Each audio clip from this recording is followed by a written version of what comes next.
La déchéance de nationalité, toujours et encore, eh bien, on va en parler ce matin avec Jean-Vincent Placé, qui a quelques idées sur la question et qui a relancé le débat d'une certaine façon. Il est dans nos locaux, il est sénateur de l'Essonne, il est président de l'UDE, l'Union des démocrates et écologistes, mais il est aussi coprésident du groupe EELV Les Verts au Sénat.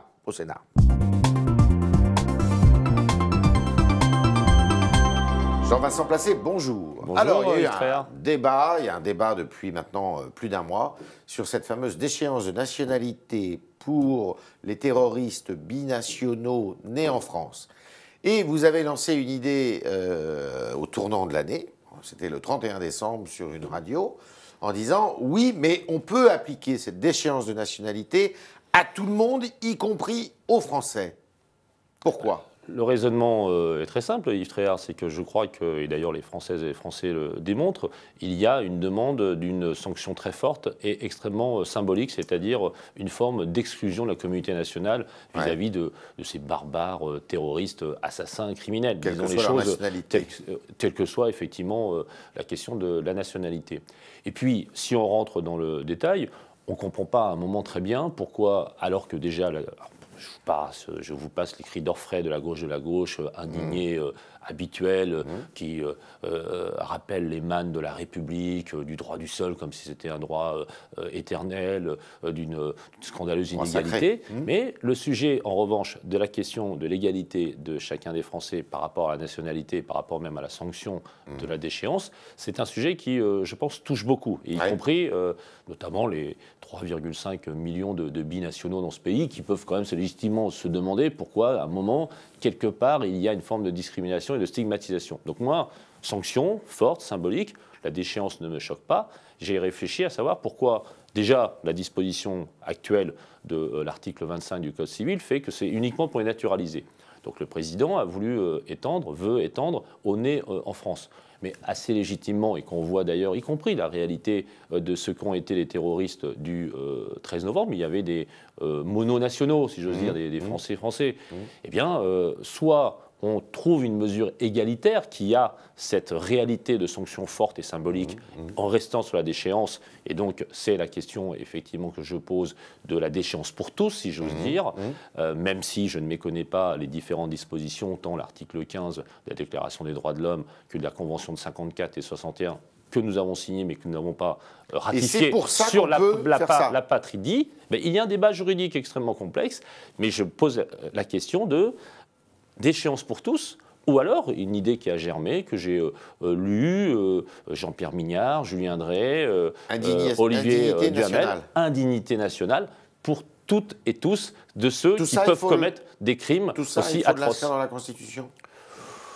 Je pense que là, on doit avoir un débat très franc. Il y a un débat politique. Sur le plan politique, ça ne me paraît pas d'une nécessité absolue.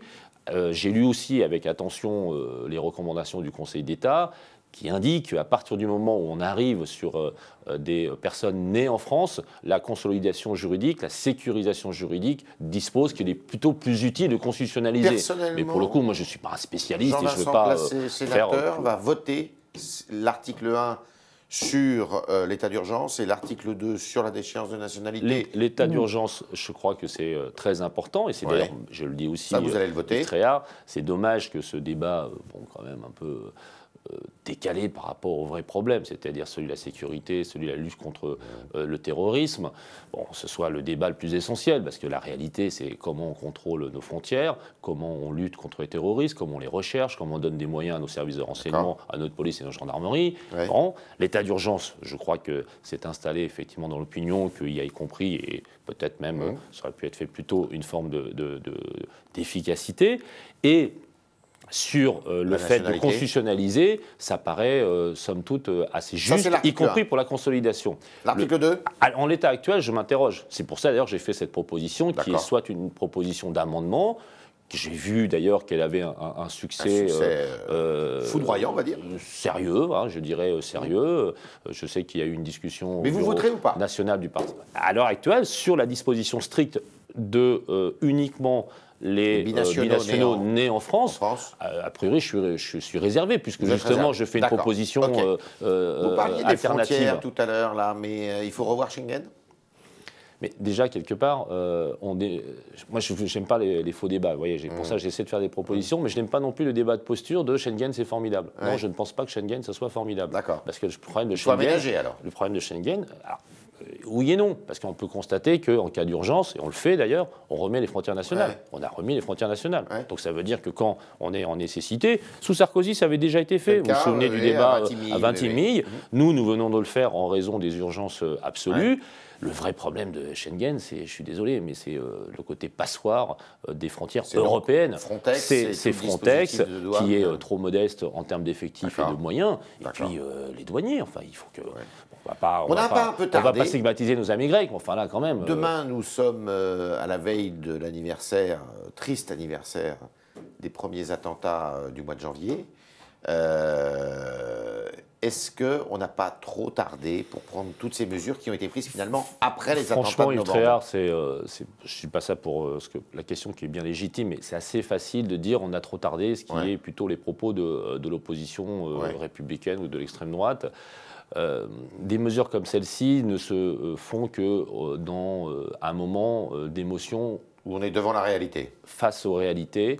Et je pense que malgré l'horreur de ce qui s'est passé justement il y a un an, la communauté nationale française ne s'était pas rendu compte en réalité des risques terroristes, de la situation de guerre. On était davantage dans l'émotion. Assumer ce terme. Et puis, y compris, je le dis, peut-être d'ailleurs c'était un des objectifs des terroristes, c'est que la frappe au hasard a fait en sorte que la communauté nationale s'est saisie de cette question, y compris à titre personnel. Et je crois que tout à la fois l'émotion et tout à la fois aujourd'hui la demande d'efficacité permettent ce type de mesures. Et vous le savez, moi depuis très longtemps, je suis non pas un sécuritaire, mais je sais que, comme le dit le Premier ministre Manuel Valls, la sécurité, c'est le premier bien de chacun des Français. Alors, vous avez dit récemment, je suis plus proche de Nathalie Kosciusko-Morizet ou de Jean-Pierre Raffarin que de Jean-Luc Mélenchon. Vous êtes de droite maintenant? Non, pas du tout. Yves Tréhard, je suis désolé, mais... plus sérieusement, je crois qu'à un moment, il faut sortir des postures.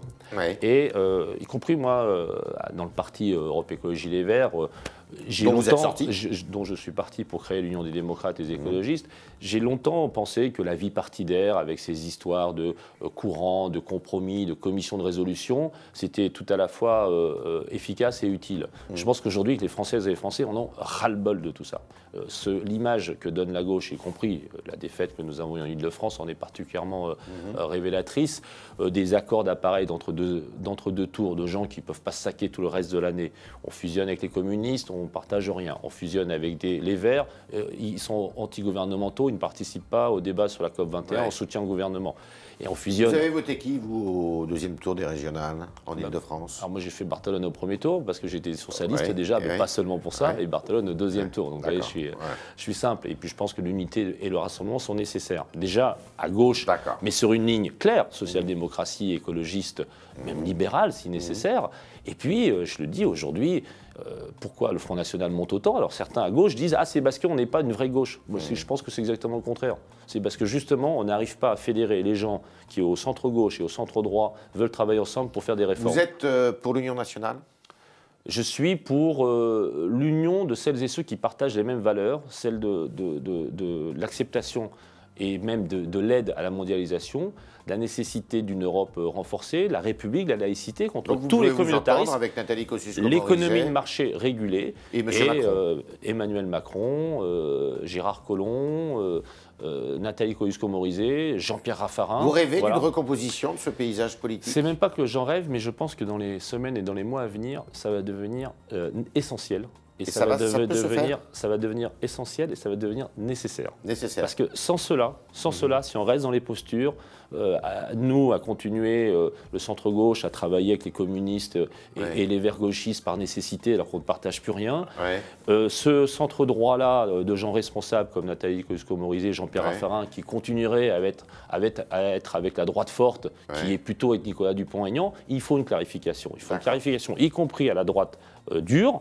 Il faut une clarification dans un grand mouvement qui pourrait être effectivement celle des républicains et des démocrates, sociodémocrates, écologistes, pour un grand rassemblement nécessaire pour faire les réformes dont on a besoin. Il faut créer cette la structure. Réforme de l'État, regardez, on n'a rien fait en 4 ans. La décentralisation, on s'est complètement planté. Personne n'est capable de comprendre ce qui se passe actuellement dans la métropole du Grand Paris. On a la région, les départements, les communes, la métropole du Grand Paris. Ça n'a aucun sens, Messieurs tout ça. Bertrand et Estrosi pourraient rentrer dans ce grand mouvement-là Ben, ils sont aujourd'hui comptables de leur élection, si j'ose dire, et de celles et ceux qui ont voté pour eux. Donc, M. Bertrand et M. Estrosi ont plutôt montré d'ailleurs beaucoup d'intelligence politique depuis leur élection. On se rend donc compte de ce dont ils sont porteurs aujourd'hui, c'est-à-dire d'un vaste rassemblement républicain. Mais c'est justement, d'ailleurs, y compris sur ces sujets-là, de décentralisation d'emploi. Par exemple, Jean-Pierre Raffarin a fait une main tendue au Premier ministre Manuel Valls, qui, j'espère, la prendra, par rapport à la nécessité d'avoir sur les sujets économiques, aujourd'hui dans la mondialisation, sur la compétitivité, sur la flexi-sécurité, des choses très partagées, que les corporatismes et les pesanteurs, souvent des propres partis, et à gauche et à droite, font que les grandes réformes n'ont pas pu être faites depuis 15 ans. Dans ce cadre-là, est-ce que François Hollande et Emmanuel Valls doivent remanier le gouvernement ? Ça, c'est de leurs compétences, en particulier celle du président de la République. Moi, je crois surtout que il faut à un moment clarifier. C'est-à-dire qu'on ne peut pas tout à la fois faire une politique de centre-gauche écolo, démocrate, européenne, et puis vouloir absolument avoir le lien avec des verts gauchistes ou le Parti communiste français. Ou Mme Taubira, non ? Ça n'a pas de logique. Non, Mme Taubira, sur les questions de... On peut la laisser là ? Surtout sur les questions économiques et sociales, elle se prononce mais sur peu, les questions de justice, elle est solidaire.